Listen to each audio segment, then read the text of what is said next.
voudrais encore parler en ce lundi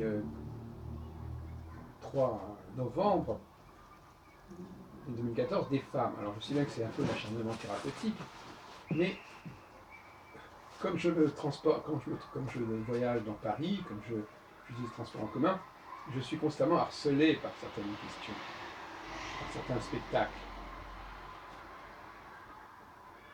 Alors, j'en donnerai deux exemples. Donc, d'abord, une incivilité constante.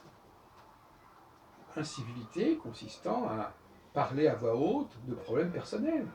C'est une sorte d'exhibitionnisme qui se généralise. Tout à l'heure, j'étais dans le 62, j'étais en train de lire Sherlock Holmes, justement. Il y a une dame qui se met devant moi, et elle commence à discuter avec un type qui est derrière moi. Elle parle de ses petits problèmes personnels. Bon. Alors, elle n'était même pas à côté de lui, il aurait pu se rapprocher. Elle se foutait complètement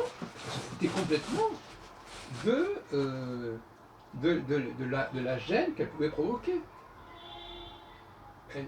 On se demande si ces gens-là ne sont pas des extraterrestres. Je veux dire, ils ne sont pas conscients qu'on est dans une humanité, qu'on a besoin de silence, qu'on a besoin de réflexion pour lire, pour penser, et qu'on n'est pas intéressé par leurs petits problèmes. Alors on peut évidemment se manifester, soit en leur disant d'arrêter, soit on va à l'autre bout du train. C'est à mon avis d'ailleurs la meilleure solution.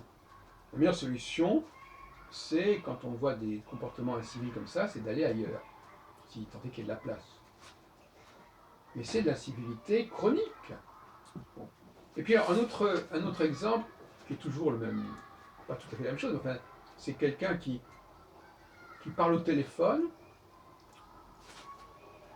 un interlocuteur qui est absent, qui était lourd, et bon, c'est pas tellement ça qui m'a choqué, qui m'a inspiré, je dirais, mais je me suis dit que très souvent, les femmes parlent avant de regarder la situation. C'est-à-dire que c'est quelque chose de compulsif. Avant de commencer la parole, il y a deux questions qu'on doit se poser. Un, est-ce que si je parle, je vais gêner les autres personnes? Et deux, est-ce que ce que je vais dire est intéressant de toute façon pour les autres personnes? Même si ce sont des gens qui sont là et avec lesquels je suis censé communiquer. Ça ne change rien au problème. Et il y a une image qui m'est venue, c'est le bébé. C'est-à-dire, ben oui, le bébé qui comprend rien, on peut parler à côté de lui. Bon. Le bébé qui veut apprendre quelque chose, on peut lui apprendre des choses, sans se demander ce qu'il sait déjà, puisqu'il ne sait pas grand-chose. Oui. Donc, il y a quelque chose d'infantile et de puéril dans le monde où fonctionne la femme. On a l'impression qu'elle a été programmée pour vivre avec des êtres extrêmement peu évolués, extrêmement peu formés, qu'elle a pour tâche d'éveiller, et un fait, en effet, parler à côté d'un enfant, ça peut l'éveiller, ça peut lui faire du bien, ça peut le réveiller. Donc voyez-vous, c'est même pas la peine de savoir ce qu'on dit, hein, ça n'a aucune importance. Et puis ça ne va pas le gêner l'enfant, ça ne peut plus faire du bien.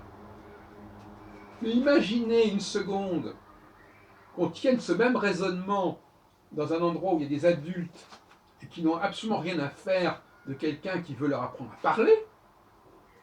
Imaginez une seconde que cette personne dit des choses à des gens qui en savent 10 fois plus qu'elle. Ça devient complètement hallucinant. Or, c'était bien de ça dont il s'agit. Donc, moi je dis que les femmes ne font sens vers la situation où cette personne qui est la femme fait sens, c'est la personne qui est chargée de s'occuper d'enfants très jeunes et qui ont tout à apprendre. Et sortie de là, eh bien, elle est complètement en décalage et en déphasage.